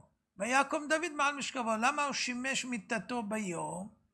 הוא רצה שלא תהיה לו תאווה, בגלל שהוא היה בודק דמים לנשים ובעוד נשים. לא רצה שיהיה לו הרהורים ודברים, אז הוא שימש ביום כמובן על פי ההלכה, ושכח אבל דבר יסודי, שעבר קטן באדם משביעו נהיה עוד יותר רעב. אז זה הייתה הבעיה. אוקיי, עכשיו גם בת שבע, אף על גב שהיא הייתה גרושה, אבל עם כל זה הרי אסר אותה על בעלה. כי אם בעלה עוד חי והוא עוד לא מת, אז ברגע שהוא היה איתה היא נאסרת לבעלה. ולזאת התפאר דוד בעצמו שהוא חסיד. כי חסיד אני. במה אתה חסיד? הוא תיקן כל מה שקלקל. שאלת אותי מאיפה אתה יודע שחסיד זה שמתקן מה שקלקל? הנה. הוא תיקן כל מה שקלקל, ולא נשאר עליו שום חטא. מה שהוא הפך את משכב של הלילה למשכב של יום, עכשיו הוא מתקן. חצות לילה, אקום להודות לך. ומהפך את הלילה ליום. מתי לומדים? ביום. מתי ישנים? בלילה. מה הוא עשה? תיקון. אני הפכתי את הלילה ליום ואת היום ללילה, נכון? מה עשיתי? שימשתי ביום, שצריך לשמש בלילה. אז הפכתי, נכון? עכשיו אני הופך בחזרה. מתי לומדים? ביום. אז אני אלמד עכשיו תיקון. בלילה, חצות לילה אקום להודות לך. ואני מהפך לילה ליום. מה היה החטא השני לכאורה? שאסרתי אישה על בעלה. נכון? אז הוא כבר לא יכול להיות איתה, כי אני הייתי איתה. ואם הייתי איתה, אז גמרנו. הוא לא יכול להיות איתה. מה אני מתקן עכשיו? שידיים מלוכלכות בדם ובשפיר ובשליה לטהר אישה לבעלה. אני דואג עכשיו שכל הנשים יהיו מותרות לבעליהם, ואני מטפל בנושא בעצמי. חסר דיינים? חסר מורה הוראה? אני עושה את זה בשביל לתקן את מה שקלקלתי. החטא השלישי, שהרגתי את אוריה בלי להימלך בסנהדרין, נכון? אמרו שהייתי צריך להימלך לשאול את הסנהדרין, אפילו שהדין הוא ככה, הייתי צריך לשאול. עכשיו אני מתקן את זה. כל מה שאני עושה, אני נמלך במפיבושת ריבי. כל דבר אני שואל אותו, גם מה שאני יודע. אני שואל אותו, יפה דנתי, יפה אסרתי, יפה התרתי, יפה זיקיתי, יפה חייבתי. הכל אני שואל אותו, למה לתקן את מה שלא שאלתי את הסנהדרין? ועל כל זה אומר, לא חסיד אני. אז מה יוצא שחסיד? מי שמתקן את מה שקלקל. וקשה לגמרא. אבל איך קרא לו דוד המלך לרב בשמו? הרי אסור לתלמיד לקרות לריבו בשמו. אוי בוי. בשולחן ערוך סימן רמ"ב ביורה דעה סעיף ט"ו כתוב גחזי נקרא אפיקורוס כי קרא לאלישע הנביא שהיה ריבו אלישע. זה נקרא אפיקורוס. אז איך דוד אומר שהוא היה שואל תמיד נמלך במפיבושת ריבי? מה אתה קורא לו בשם שלו? זה אפיקורסות. איך אתה קורא לו? על זה מסיים את הגמרא. לא מפיבושת שמו, אלא איש בושת שמו. הכינוי מפיבושת בגלל שהוא היה מבייש את דוד בפה שלו כל פעם, פי בושת. אז זה לא השם, זה כינוי. והכינוי הזה מותר להזכיר אותו. הרי שחסיד אומר לו אני מתקן מה שקלקל מקודם. איי איי איי איי איי, איזה שיעור לנודע ביהודה. אחר כך שאל אותו הרב מפראג עוד הפעם, אז למה באת? מה הבקשה שלך? אמר לו, אני רוצה לדרוש דרשה. שאל אותו באיזה מקום אתה רוצה לדרוש דרשה? אמר לו בבית המדרש הגדול. השיב לו הרב, בסדר, אך תגיד לי מקודם באיזה סוגיה תאמר את הדרשה, כדי שכולם יעיינו מקודם את הגמרא, כדרך הדרשנים שמעיינים מקודם את הסוגיה שעליה יסובב הדרוש. אמר לו, אני באיזה סוגיה שיאמר הרב אני אדרוש, מה שתגיד. הרב עמד משתומם, איך יוכל להיות שיאמר דרשה על כל סוגיה שיאמרו לו ולא יעיין מקודם, כי הוא בעצמו לא ניסה בכאלה. אמרו לו התלמידים, רבנו, ניקח את הגמרא פה מונחת על השולחן, איפה שיפתח יאמר על זה דרוש. שאל אותו הרב מפראג, אתה מסכים לזה? אמר לו, אני מסכים. על השולחן הייתה גמרא בבא בתרא, פתחו את הגמרא, מצאו מאמר, 10 דברים קשים נבראו בעולם. הר קשה, ברזל מחתכו, ברזל קשה, אור מפעפעו, אור קשה, מים מכבין אותו, מים קשים, עבים סובלים אותם, עבים קשים, רוח מפזרתן, רוח קשה, גוף סובלו, גוף קשה, פחד שוברו, פחד קשה, יין מפיגו, יין קשה, שאינה מפקחתו במיתה, קשה מכולם, וצדקה מצילה מן המיתה. ככתוב, וצדקה תציל ממוות. משנה יוד ב' בבא בתרא י'. אמר אני יכול לדרוש בסוגיה הזאת. כולם התעלפו מצחוק. מה זה השיגעון הזה? הוא קורא להגדה סוגיה. איזה סוגיה? שאל אותם, אתם בקיאים בסוגיה הזאת? אמרו לו כן. אמר להם יאללה, אז בואו נלך לבית המדרש הגדול לשמוע ממני את הדרשה. הנודע ביהודה חיכך בדעתו ואמר, אני אלך עם העני הזה לבית המדרש הגדול לשמוע ממנו דרשה על הגדה? ועוד אפשר שהוא יקנית אותי בדברים כדרכו ויהיה לי ביזיון. לכן אמר לו, לא, תדרוש פה בבית אצלי ולא נלך לבית המדרש. אמר לו, כרצונכם, אדרוש בבית ואמלא רצונכם. והתחיל לדרוש. הר קשה, פירוש, יש סוגיה בש"ס, השוחט להר, דהיינו השוחט לשום הרים, ועשה מזה סוגיה, קושיה ותירוץ וכו'. והתחיל להקשות קושיות. ואחר כך אמר, ברזל מחתכו, פירוש, יש סוגיה נכסה צאן ברזל. ותרץ את כל הקושיות מהר. וכך הלך מסוגיה לסוגיה בחריפות ובקיאות, לא ראו, לא שמעו מעולם. וכך היה העניין של הדרשה בכל 10 דברים, אבל כל סוגיה, כל מקום שאמרו חכמים קשה זה קושיה. כל מקום שאמרו מחתכו או מפעפעו זה תירוץ. אתם יודעים כמה זמן הייתה דרשה? 10 ימים. כל יום שלם הוא דיבר על אחד מה10. והיה אומר קושיות ותירוצים, קושיות ותירוצים בכל הסוגיה, והם קראו לזה דרשה. אחרי שכלו ימי הדרשה 10 ימים. תראו איך הם אהבו תורה, אבל עם כל המחלוקת כמה אהבו תורה לשבת לשמוע את הבן אדם הזה. אחרי שנגמרו ימי הדרשה, שאל אותו עוד פעם הרב מפראג, מה בקשתך? למה באת? מי אתה? אמר לו, להביא ידוע לכבוד תורתו, אני הקטן שבקטנים מן החברים שהם תלמידים של מורי הרב הקדוש מפולוניה, בעל המחבר ספר תולדות יעקב יוסף. ממני תוכל להבין את החריפות והבקיאות של התלמידים הבינונים.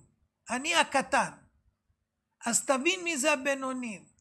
ומשנינו, אני הקטן והם, תוכל להבין חריפות ובקיאות של התלמידים המובהקים, ומכולנו ביחד תוכל להבין חריפות ובקיאות בקדושת הרב הגאון בעל המחבר ספר תולדות יעקב יוסף.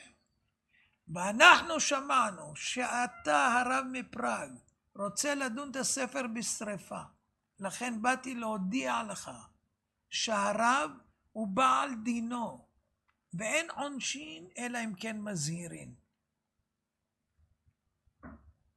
הוא שלח אותי מן השמיים לבוא אליך להזהיר אותך, כי לא עונשין אלא אם כן מזהירין. זה הזהרה עכשיו לפני העונש. כששמע זאת הרב מפראג לקח תכף ומיד את הספר תולדות יעקב יוסף מתחת כפות רגליו שהיה מונח שם, הגביע ונשק אותו בפיו.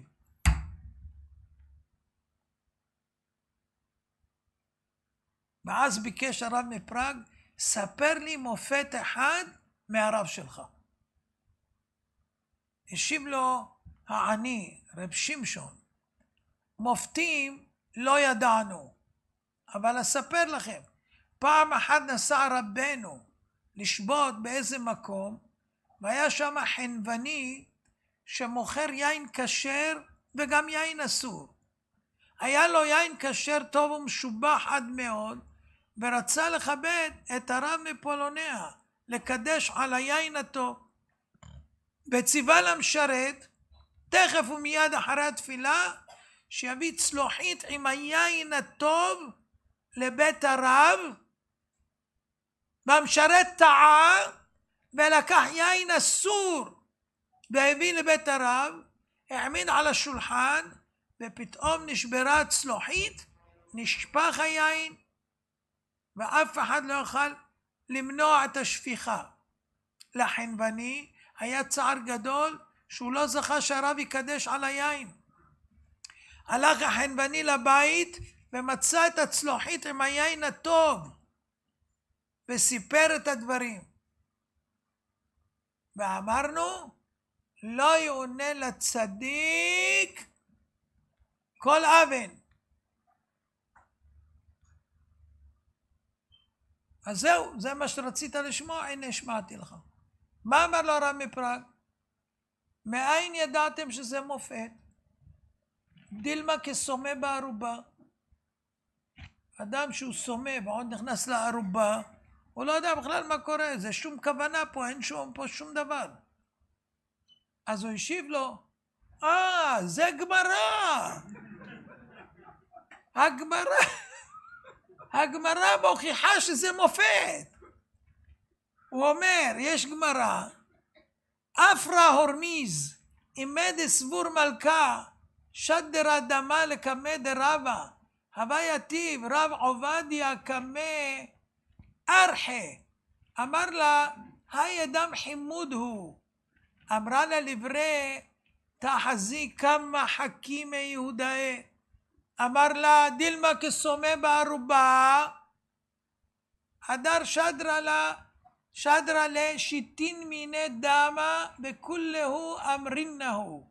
ההוא בתרה דם כנים הווה ולא ידע.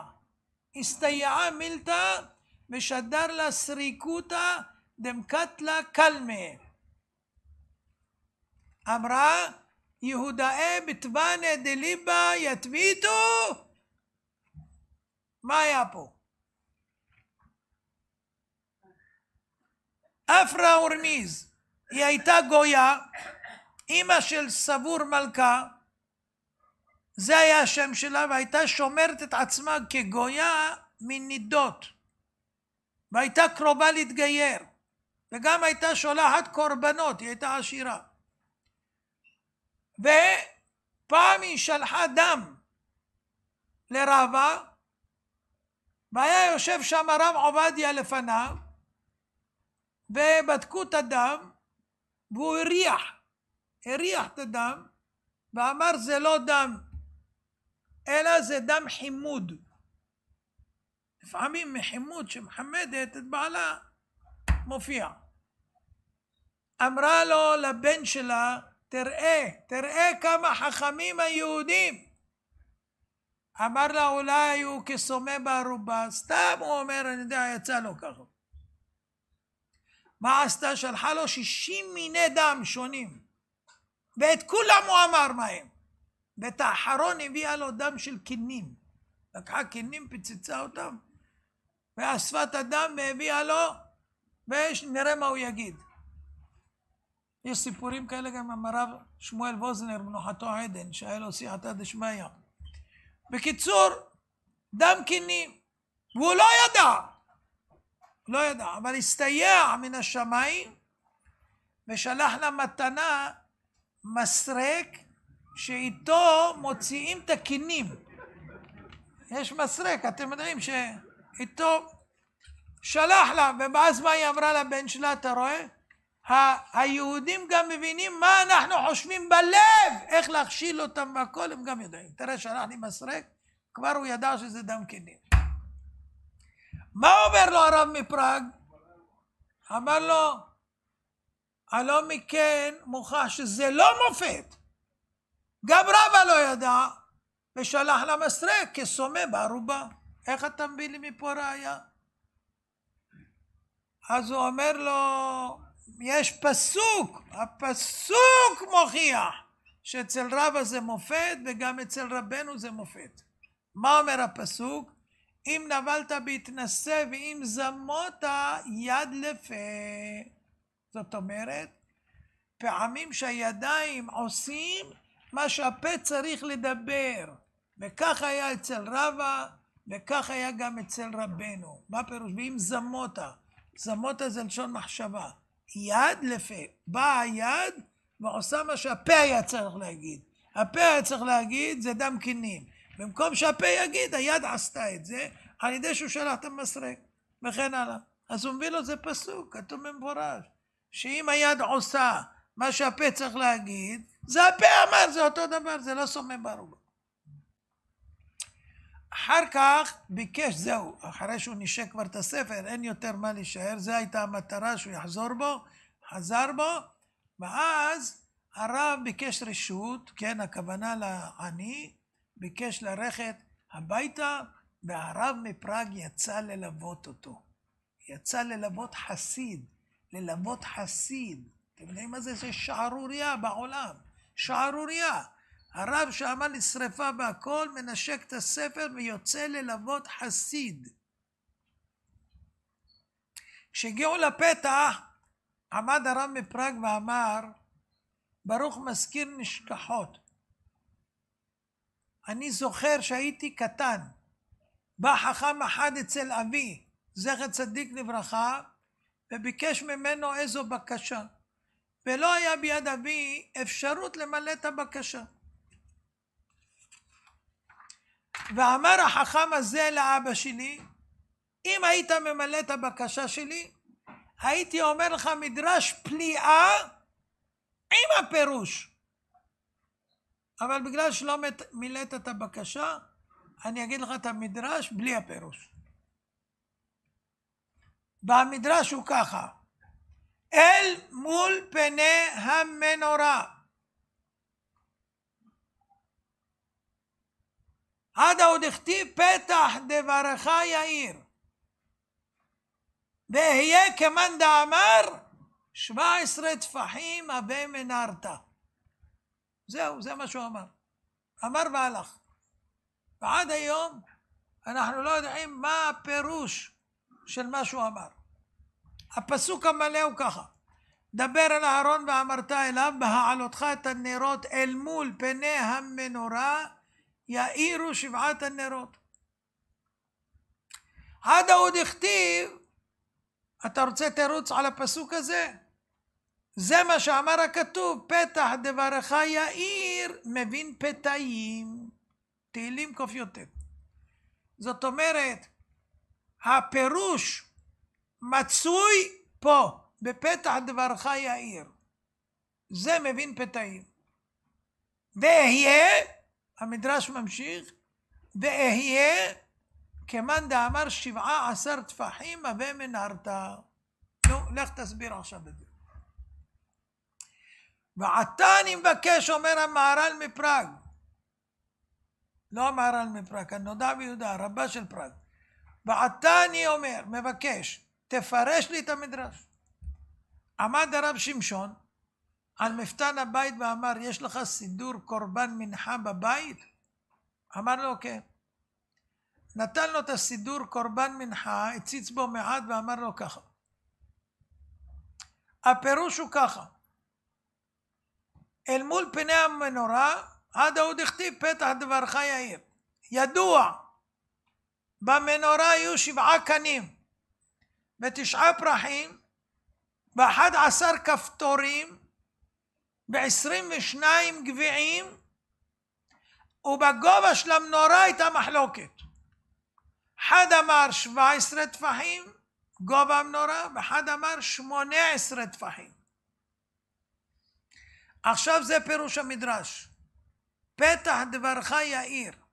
הכוונה, הפתח, הפתיחות של כל 5 חומשי תורה, הם מרמזים על מעשה המנורה. פתח דבריך. התורה זה דיבורו של הקדוש ברוך הוא. והפתח זה יאיר לנו ויסביר לנו בדיוק את כל המידות של המנורה, וגם את המחלוקת. האם זה 18 טפחים הגובה או 17 טפחים הגובה. אז זה מתחיל ככה. פסוק ראשון של בראשית, יש 7 תיבות. בראשית ברא אלוהים את השמיים ואת הארץ, זה 7 תיבות, רמז ל7 קנים. הפסוק הראשון בספר שמות יש בו 11 תיבות, רמז ל11 כפתורים. ואלה שמות בני ישראל הבאים מצרימה, את יעקב איש וביתו באו. בפסוק הראשון של ספר ויקרא יש 7 תיבות, תיבות כנגד 9 פרחים. ויקרא אל משה וידבר אדוני אליו מאוהל מועד לאמור.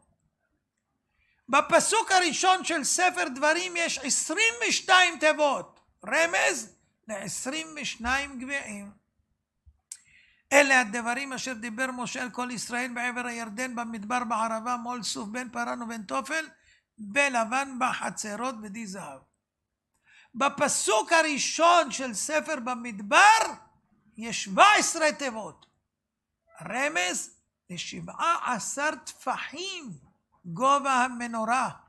וידבר אדוני אל משה במדבר סיני באוהל מועד באחד לחודש השני בשנה השנית לצאתם מארץ מצרים לאמור.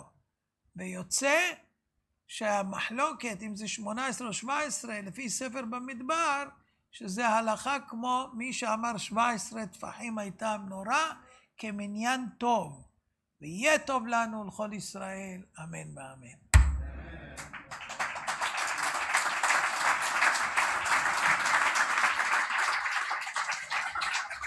ועל זה נאמר, הכל יודוך והכל ישבחו והכל יאמרו והכל יאמרו אין קדוש כשם. הכל יודוך והכל ישבחוך והכל והכל והכל יאמרו אין קדוש כשם. הכל יודוך והכל ישבחוך והכל והכל והכל יאמרו אין קדוש כשם. הכל יודוך והכל ישבחוך והכל יאמרו והכל יאמרו אין קדוש כשם. הכל יודוך והכל ישבחוך והכל יאמרו והכל יאמרו אין קדוש כשם. הכל יודוך והכל ישבחוך והכל והכל והכל יאמרו אין קדוש כשם. הכל יודוך והכל ישבחוך והכל והכל והכל יאמרו אין קדוש כשם. תראו מה זה אהבת התורה. אפילו שהייתה מחלוקת עד כדי קיצוניות כזאת לשרוף ספרים שכתוב בהם דברי תורה, בגלל שהם הבינו שיש פה בעיה, כי החסידות פרצה פתאום אחרי השבתאות. הייתה מחלוקת איומה, פתאום שינויים מהדרך הסלולה והמסורה, וגם היו כאלה שלבשו בגדי לבן פתאום והלכו ככה והתחילו לשנות מדרך ישראל סבא. כנגד זה עמדו כל אלה שהזכרנו להילחם בזה. אבל ברגע שהוא ראה והתברר לו שזו האמת לאמיתה, תראו מה זה, איזה ענבה. אדם ענק שבענקים, ענק שבענקים, מכל העולם שאלו אותו שאלות, וברגע שהתברר לו מרים את הספר מתחת הרגליים, מנשק אותו, מלווה את החסיד ושואל אותו ודברים סתומים הוא עונה לו ואומר לו אני עוד הקטן שבקטנים מהתלמידים שלא תאר לך מי הוא היה, כי הוא היה הראשון, הרב מפולוניה שפרסם את תורת החסידות של בעל שם טוב. הוא בעצמו בהתחלה היה ליטאי, הוא היה מהמסנגדים כמו שאומרים, הוא לא היה שייך לחסידות. וכשהוא הלך לבקר את הבעל שם טוב פעם אחת, שבת אחת, זה השפיע עליו שהוא התחיל לבכות באופן שלא נורמלי. הוא הבין שזה לא ממנו, זה משהו אחר. והתחבר אליו. היו הרבה כאלה שהיו מהצד השני, וכשהתקרבו אליו, התהפכו לגמרי. אז רואים מפה מה זה אהבת התורה. ואת זה, מה שהם נלחמו, זה לא פוליטיקה. בשביל לשמור על התורה, שלא חלילה מישהו ייגע בה וישנה מדרכה. אבל ברגע שמתברר שזאת האמת לאמיתה, זהו. נו, אם היה בימינו ככה, הייתה בעגולה. אבל מי יכול לעשות דבר כזה? מה מבין יבין? רבי חנניה ברגע שהוא אומר, נושא הקודש ברוך הוא זה קודש ישראל. לפיכך, ירבו להם תורה ומצוות שנאמרו אדוני בסלמן צדקו, יגדיל תורה ויאדיר.